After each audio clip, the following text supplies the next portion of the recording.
Hey, what's up guys, Rev here. So today we're going to do some parkour, some topic hopping, because over the past week or so we've spent some more time to go in depth over some bigger topics, and during that time, some smaller but also very important stories have slipped through the cracks. So today we're going to cover 4 or 5 different stories that I think you guys will find very interesting from this past week. Beginning with Resident Evil 5. Now, why are we talking about Resident Evil 5, a game released in 2009, here in 2024?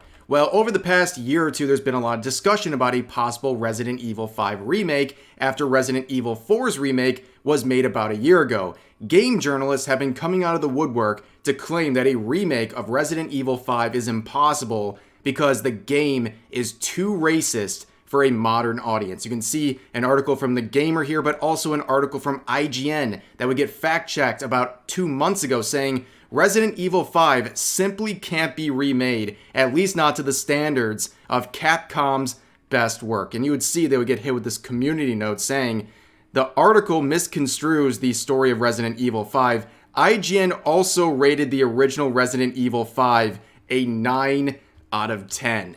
Brutal. Now, what is going on? Why are these game journalists calling Resident Evil 5 racist? Well, basically, here's their claim. So in the Resident Evil games, there is a event of biowarfare going on, and various countries are hit, where basically the citizens are turned into essentially zombies. And of course, you go fight the zombies. And these events have taken place all over the world in the various games leading up to Resident Evil 5. And in Resident Evil 5, the events take place in West Africa. So what happens? Well, if it happens in West Africa, that means West African citizens are going to turn into zombies, and then you're going to go kill the zombies. Now, these various articles are claiming that killing those zombies is an act of racism. They believe that players are killing these zombies not because they're zombies, but because they are Africans. Yes, that is the outrageous claim they're trying to make. Unfortunately, this has seeped into some mainstream here, so I'm sure a lot of you, whether you're aware of it or not, at one point have come across the channel or the content of Jacksepticeye. He is very popular, an OG YouTuber with over 30 million subs. Unfortunately, he has fallen for some of this woke nonsense involving Resident Evil 5 and a possible remake. So this user posted a clip onto Twitter that's gotten a lot of attention saying, always find this such an odd take, especially when playing through Resident Evil 4, where you're gunning down modern-day Spanish people who have regressed to stereotypical crazy medieval peasants who even shoot crossbows, but to apply the exact same setup to Africa is bad and shameful. I don't think they're ever going to remake Resi 5 because of the obvious racial conflict that's happening in that game, and I think it would be completely stupid. That game has not aged well in terms of who you're fighting. So they would have to just fundamentally change what the game is about. Obviously, it's very unfortunate to see someone like Jacksepticeye fall for these points that these woke journalists are making about Resident Evil 5, to the point where he doesn't even feel comfortable playing Resident Evil 5 because he now genuinely believes, based on these ridiculous talking points, that he is somehow going to be hurting people by engaging with this particular product. And it's absolutely ridiculous. And it's unfortunate because overall he is someone who is well respected on the YouTube scene. So to see him get wrapped up in this nonsense and convinced by these clickbaity, ridiculous journalists into believing Resident Evil 5 is unplayable is really sad to see. And here's a clip that I love to share and give an opportunity. So 15 years ago, when Resident Evil 5 comes out, people try to make this same talking point that somehow targeting the African citizens who are turned into zombies through biowarfare and Resident Evil 5 was a race war instead of an actual war on bioterror. And this is TJ Storm, who is the voice actor of Josh Stone from that Resident Evil 5 game and other characters throughout the Resident Evil franchise. And also, if you want to spend some time and look into TJ Storm's life, the guy's a very fascinating dude. But anyways, he had this clip to say many years back about these ridiculous concerns we're seeing rise up once again in the year 2023 and 2024. It's in Africa. It's been in Antarctica. It's been, I think, in Spain. It's been in the Midwest. It wasn't racist then. Why should it be racist now? It's in Africa.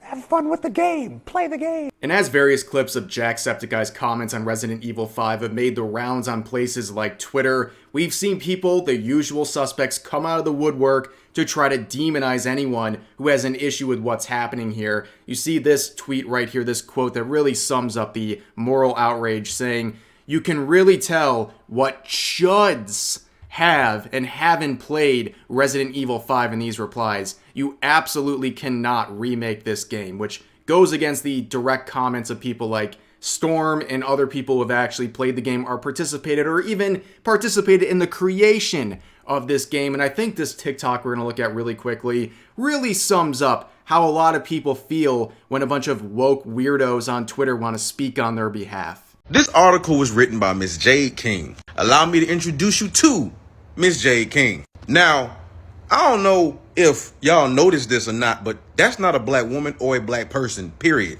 What that is yet another example of what we see a lot in modern media.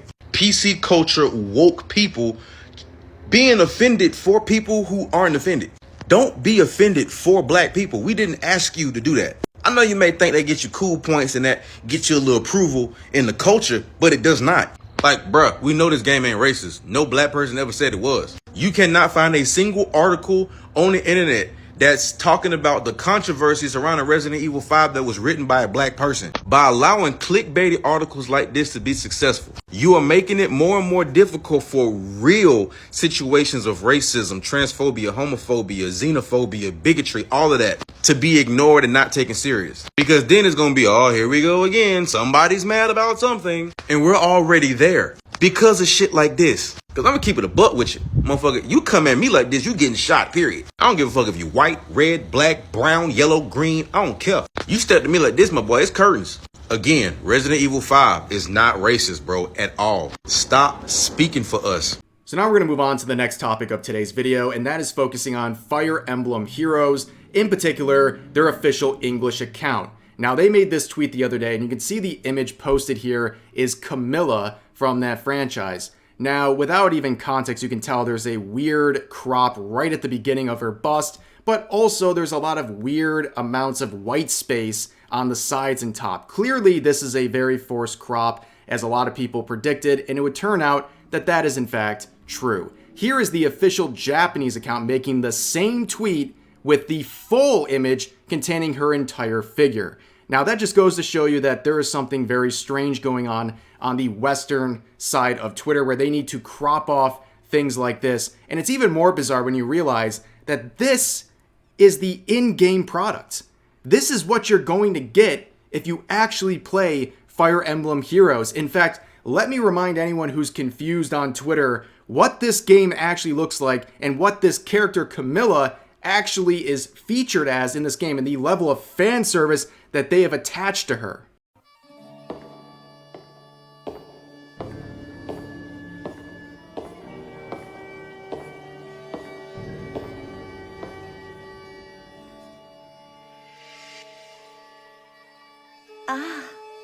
I see you missed your big sister. So it's probably unsurprising, but a lot of the comments on the official English Twitter account are roasting them for this post. I mean, you can see some of the comments here saying, does the skin of women scare you? Guys, they're just trying to censor for people who have a fear of attractive body types. And then this one's really funny. So get out of here with this blatant double standard. So if you look at the images they shared, this is a male character from the franchise. This is another male character from the franchise. They are shared by this English account with a full figure. They're showing everything. But then you have a female character here and another female character here, and they are cropped right at the beginning of their bust. That is absolutely ridiculous. This is so embarrassing. The level of hysteria there is around a little bit of female skin when it involves video game characters. People on Twitter are that afraid of this. Their delicate sensibilities are now, unfortunately, being tailored to by these official accounts. And again, before people on Twitter get upset about these things, the full uncropped versions are what are represented in the game. That's in the game. So if you're not a fan of any of this, you shouldn't be engaging with any of it in the first place, let alone having these official accounts crop things for you to enjoy. Because if you need these things to be cropped on Twitter for you to enjoy it or view it, then you're not going to enjoy the game because they're not cropped in the game. This is a very ridiculous situation. Now, moving on to another wild post here. This one has been getting made fun of left and right. So this user says this: why do right-wingers like anime so much? Right-wingers online tend to be low in agreeableness. Asians are also very low in agreeableness compared to whites. Asian women were less agreeable than white men. Maybe anime is low agreeableness, and this attracts online right-wingers. Sir, this is a Wendy's. What are you talking about? Are we power scaling people based on their race now? Look at this chart. This is insane. And honestly, that post reminds me of an older argument on Twitter from about a year ago where people were trying to make the claim that all art is political, and then people were posting pictures of anime girls eating burgers and saying, please explain to me how this is political, where people unironically were trying to make claims that images of anime girls eating burgers were political statements. It was absolutely ridiculous. And the same way people mocked posts like this, people were mocking the one we just looked at, where they were sharing images of K-On! Here, where people, presumably the original poster, are so confused as to what the potential political message could be in images like this. And of course, messages like fun things are fun that also come from K-On! Is a concept that is completely foreign to some terminally online users who worry way too much about this stuff. And of course, this is probably the most liked quote retweet, sharing an image from Eurocamp, which 10 out of 10 would definitely recommend that anime. It's super chill. And unlike every other post that gets a lot of attention where people start promoting stupid stuff in the replies while they have the attention of people, this original poster actually shared some Eurocamp positivity and encouraged people to go check out Eurocamp. Like I said, I definitely recommend this anime, which also unironically gives some good tips on camping if you want to check that out. Now, moving on to the next topic, images like this have gotten a lot of attention recently on Twitter, and as always with shit posters making memes like this, I don't necessarily think this person believes it, but it generates a conversation that a lot of people are having, where basically one spouse is angry that the other has a hobby, typically like a more nerdy type hobby. Now, I've talked about this before, but basically, if you're with a spouse or a partner or whoever who doesn't support your hobbies outright, that's a major red flag. Now, we've talked about this in the parallel of video games recently on my alt channel, but like, if your partner has an issue with you every once in a while playing some video games to relax and unwind, that's not a very good sign. And of course, with anything else, moderation. If your partner's playing video games 14 hours a day and ignoring all their responsibilities and their partner, that's an issue. Just like anything else can become an issue without moderation. But if they want to relax and unwind and enjoy some hobbies on their own every once in a while, that's pretty healthy. And even if you're not personally invested or interested in the topic of their hobby, it should still make you happy to see the person you love happy about their hobby, and that's something you should support. So when people are angry or trying to be dismissive of their partner's hobbies just because they personally don't really care much for it, that's a major red flag. But moving on to the final topic of today's video, a serious but not too unexpected one at this point, unfortunately. So this Reddit post reports here, Nik Niko suspends Visa payments for their premium subscriptions, making it another site that is either suspended or removed such payments in the series of credit card company versus Japanese media sites. Now, of course, we covered this in a recent video just over a month ago, where another round of this crap was happening involving payment processors pulling their services or threatening to pull their services from various art platforms, in particular a lot of them that are frequented by Japanese artists and people trying to view their artwork. Basically, it leaves a Sophies Choice where these sites and platforms either have to remove a significant portion of their content or ban it and keep these payment processors, or they keep the content and lose the payment processors, removing basically any way for artists to receive compensation from their viewers and buyers, which is obviously both very bad options, but often the only two options left when payment processors like MasterCard or Visa want to pull this crap. And it's really unfortunate. It is way beyond the scope of what you would expect someone like Visa or MasterCard to be able to do. Morally judging what consenting adults want to spend their money on when it comes to artwork and things like that. They have no place here, and it's very frustrating that they have so much authority on who gets basically the ability to monetize themselves.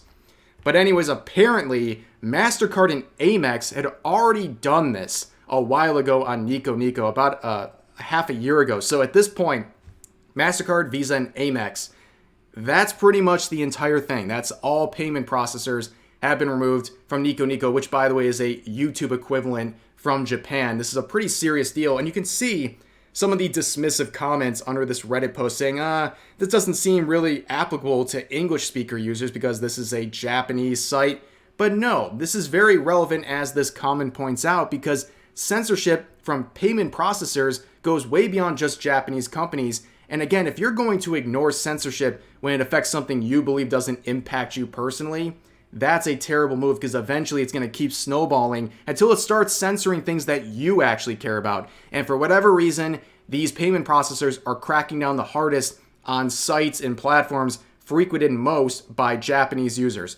Why they're doing that is your guess, but it is a very noticeable pattern. And if you think it's going to stop with Japanese companies and platforms, you're dead wrong. It's going to keep extending until it affects things that everyone has an interest in, not just people who are Japanese or interested in sort of Japanese culture, art, what have you.